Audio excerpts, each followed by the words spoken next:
Bagus tuh kalau talaki itu teorinya kita nggak tahu, tapi yang penting benarnya. Ibarat skill keahlian, kita bisa naik sepeda, tapi kita nggak tahu sebenarnya hukum keseimbangan mekanika Newton dalam bersepeda. Bahkan kita seumur umur nggak pernah dengar kata Newton. Tapi yang jelas kita naik sepedanya lancar gitu. Kan yang penting lancar naik sepedanya, bukan kemudian. Jadi ketika kita naik sepeda seimbang, maka berlakulah gaya-gaya seperti itu percuma buat orang yang sebenarnya nggak memerlukan itu gitu ya. Yang kita perlukan adalah lancarnya gitu ya. Kita seperti itu kira-kira bertalaki.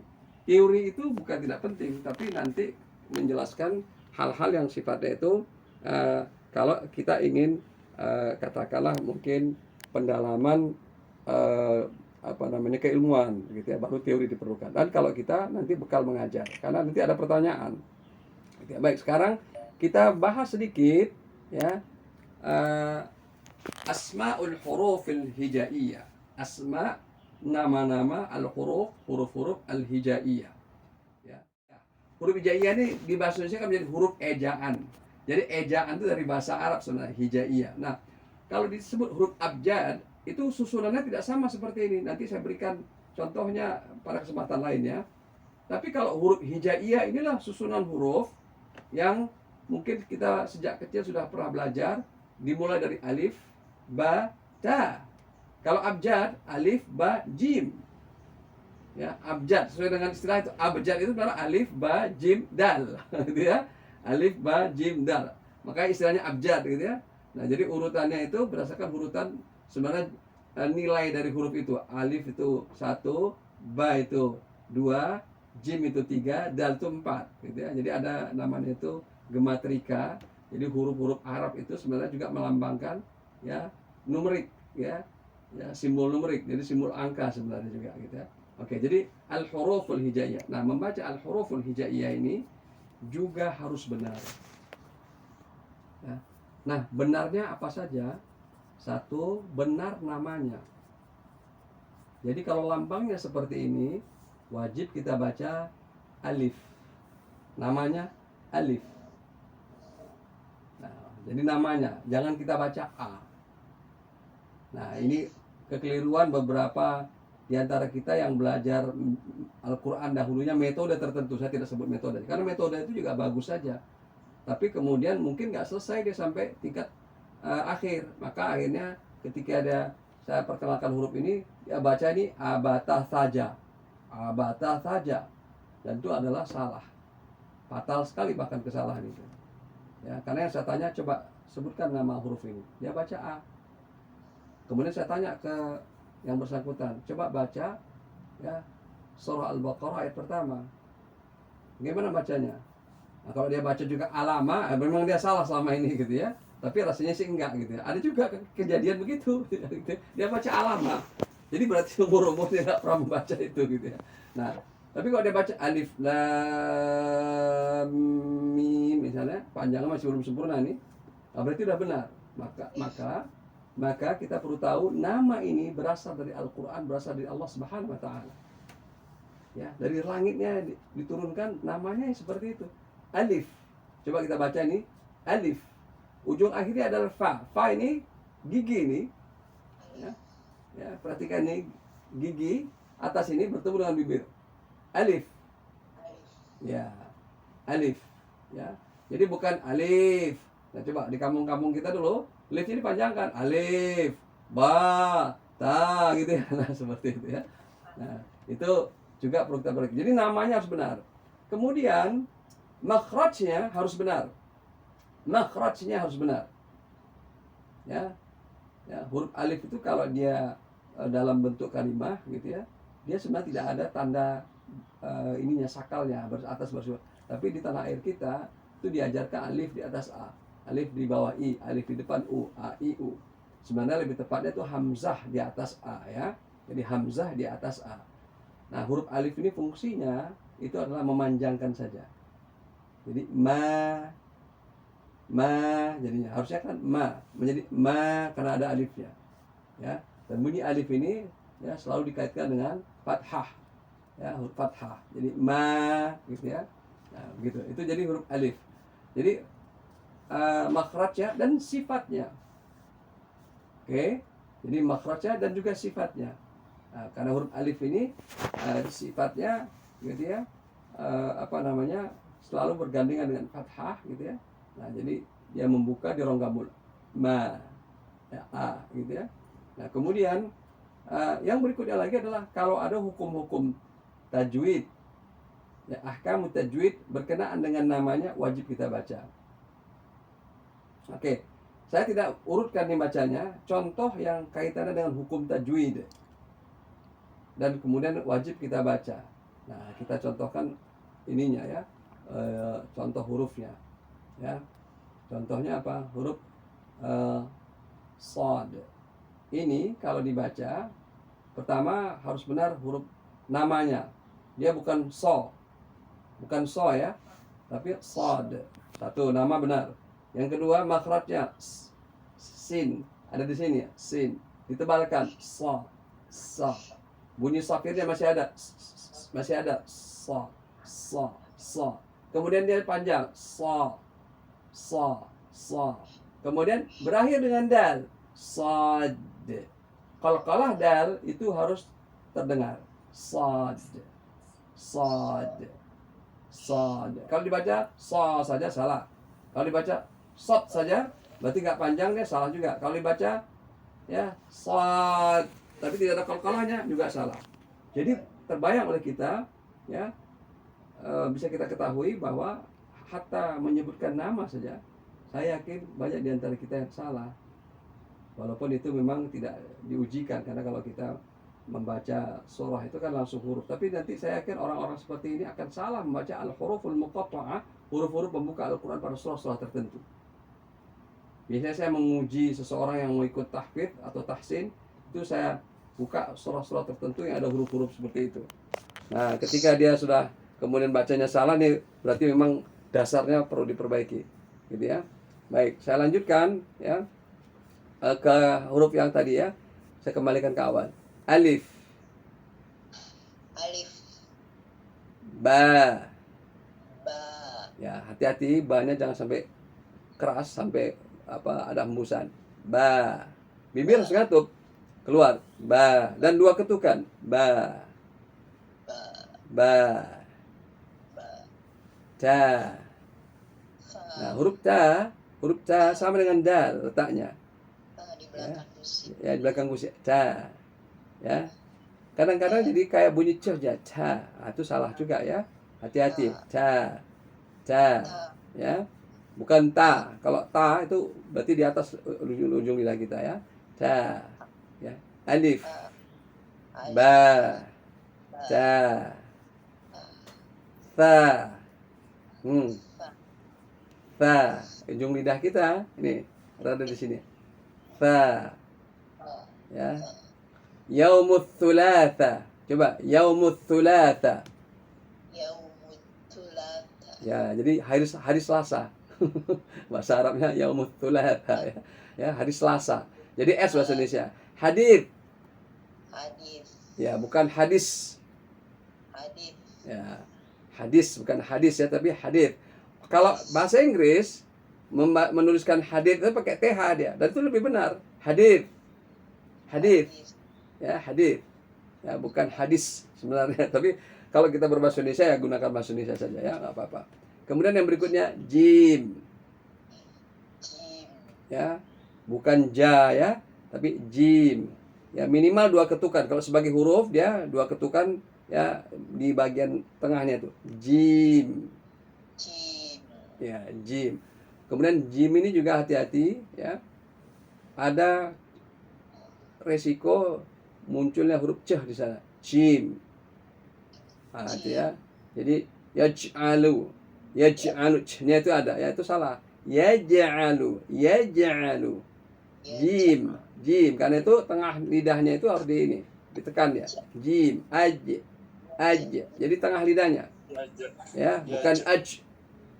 Kalau udah aj, nah itu udah, apalagi kalau makin ke depan dia lidahnya makin terdengarlah bunyi c-nya. Ingat dalam bahasa Indonesia c itu ditulis TJ dulunya, gitu ya. Nah, jadi ada jim di sana nanti ya. Ya. Kemudian ha. ha, bukan ha, tapi ha. Ha. Ya, ha. Ha. Ahmad. Ah. Ah, ah. Jadi ada keluar ininya ya, hembusan. Ahmad. Ya. Kemudian kha. Kha. Ya. Oke. Saya hentikan dulu sampai ke-7 karena kita nanti akan cicil huruf ini. Saya kasih catatan sedikit saja karena ada beberapa di antara pembaca itu membacanya dengan kesan hamzah di belakangnya sukun karena dari bahasa Arab. Jadi namanya kalau dalam bahasa Arab itu begini, al-alifu wal ba'u. Jadi ada hamzah kan itu, maka dibacanya lah ba, ta, gitu ya, ba, ta, Nah itu salah. Kalau kita membaca al-huruful hijaiyah, ya coba perhatikan, misalnya surah apa surah Maryam itu coba perhatikan, kaf ha, bukan ha, ya, bukan ya. Coba baca Yasin. Yasin itu bagaimana bacanya? Kan bukan Yasin. Betul nggak kira-kira? Ya, tapi ya, Yasin. Nah, jadi hati-hati. Entah karena pengaruh dialek, entah karena belajar bahasa Arab, gitu ya, nahwu dan sharaf, maka dia baca seolah-olah di belakang itu ada hamzah. Alif, ba, ta, ya, ta. Nah, kalau udah ada kesan seperti itu, hentikan, dia dilepas saja. Alif, ba, ta, jim, ha, kha, dal, dan seterusnya. Ya, gitu ya. Tidak boleh ya, gitu ya. Nah, seperti itu. Wallahu a'lam bishawab, ya, sampai di situ dulu. Nah, Pak Ustadz, bagaimana jika ada orang yang tidak memiliki gigi yang sempurna ompong, yang sehingga makhrajnya menjadi tidak sempurna? Nah, begini ya. Kita diwajibkan untuk membaca dengan benar.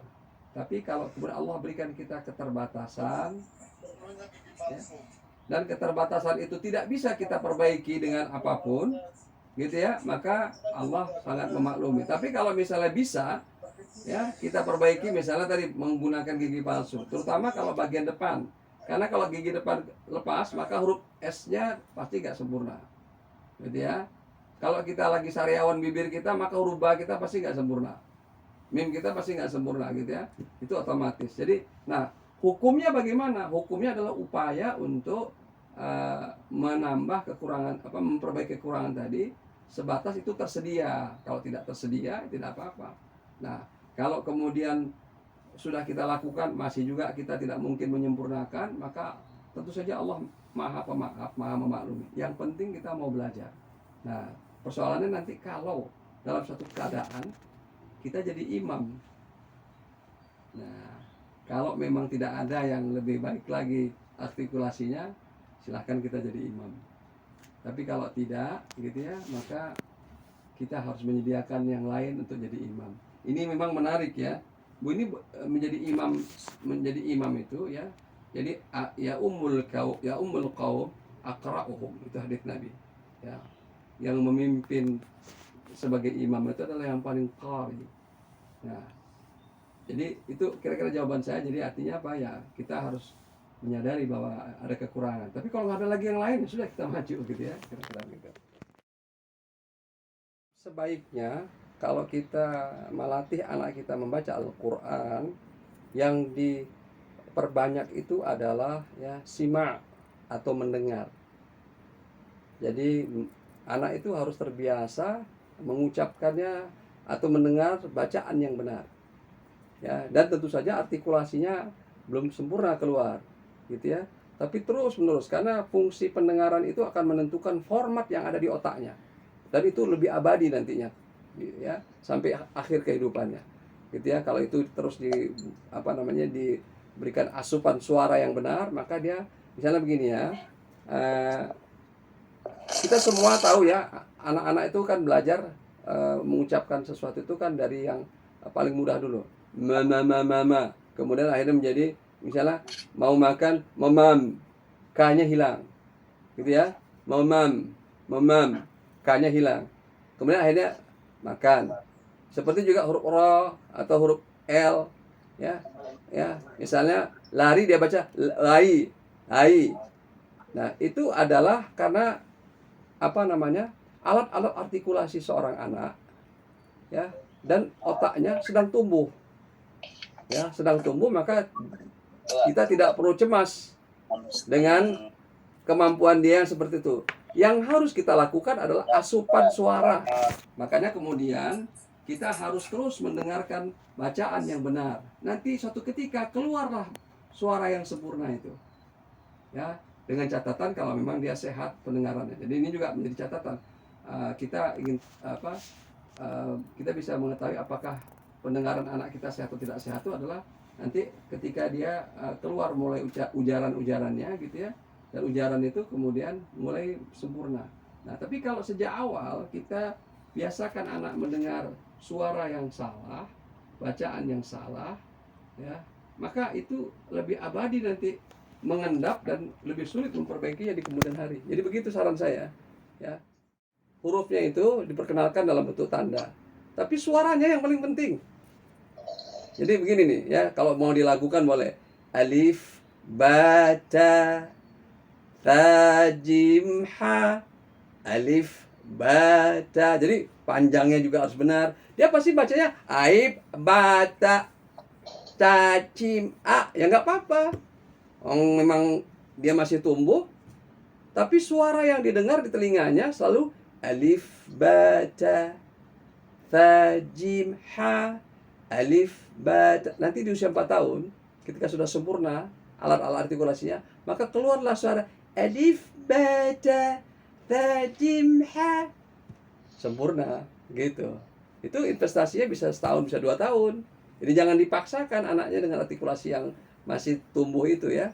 Tapi yang penting suara yang dia terima. Jadi saya beri catatan, suara yang diterima ya. Kesalahan seperti apakah yang membuat bacaan suratul Fatihah itu dianggap tidak sah? Kesalahan yang disebut dengan lahnul jali. Lahnul jali, kesalahan besar. Kesalahan mayor ini terjadi adalah karena penambahan huruf, pengurangan huruf, ya. Karena misalnya perubahan sifatnya sehingga mengubah kemudian akhirnya jenis hurufnya. Ya, misalnya ta dengan sa, ya, atau sad dengan shin misalnya ya. Jadi itu termasuk lahnul jali ya.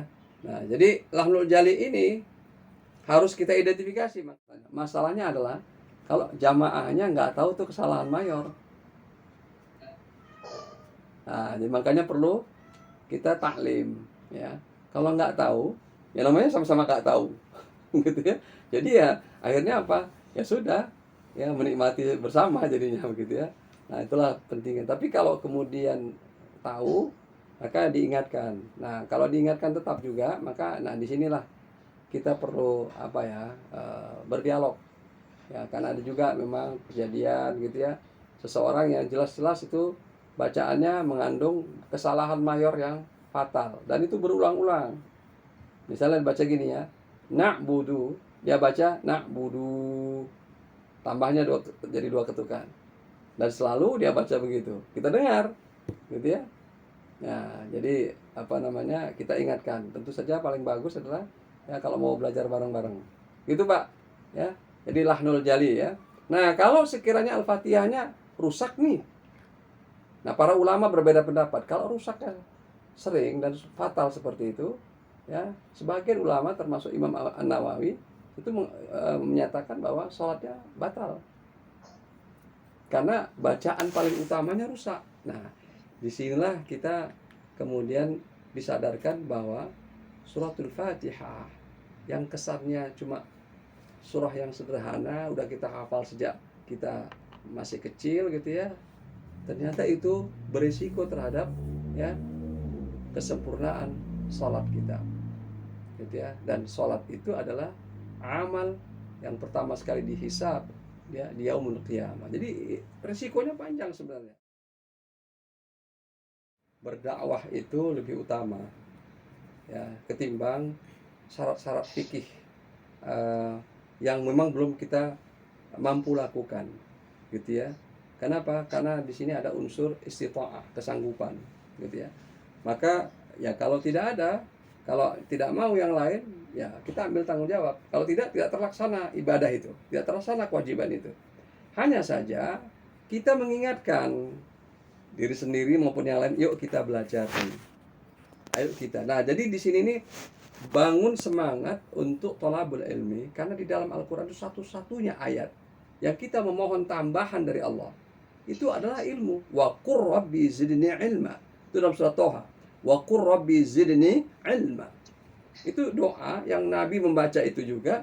Artinya apa? Kita nggak perlu merasa kekurangan, ketinggalan atau out of date gitu ya. Wah, saya udah jauh deh, udahlah. Tidak, kalau ilmu aja. Nah, jadi sisi itunya yang harus kita tumbuhkan. Ya, adapun keterbatasan tadi ya pelan-pelan ya. Nah, jadi yang penting adalah satu, kewajiban tetap terlaksana, dakwah kita tetap berjalan gitu ya. Kemudian kalau bisa keharmonisan dalam hubungan antar jamaah tetap terjaga, karena ini penting sekali.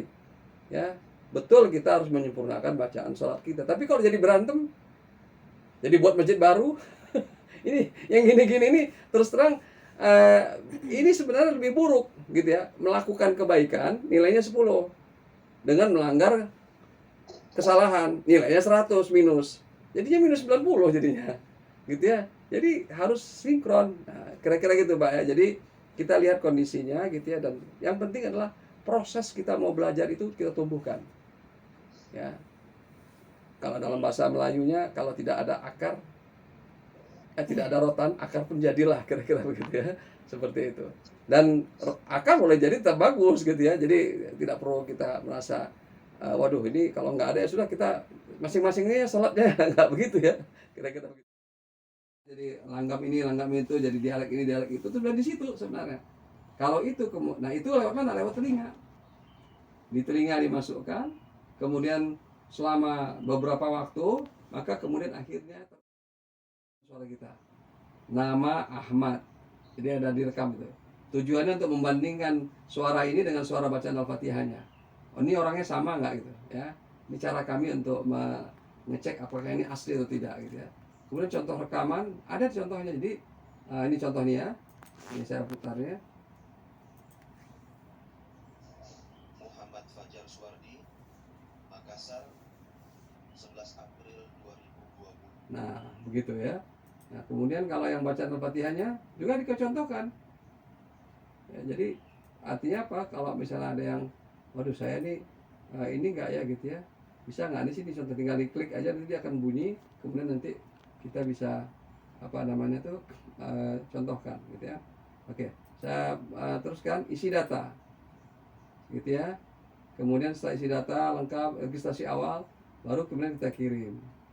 Nah, hasil pemeriksaannya bisa kita cek, kita pantau di ini alamatnya nih.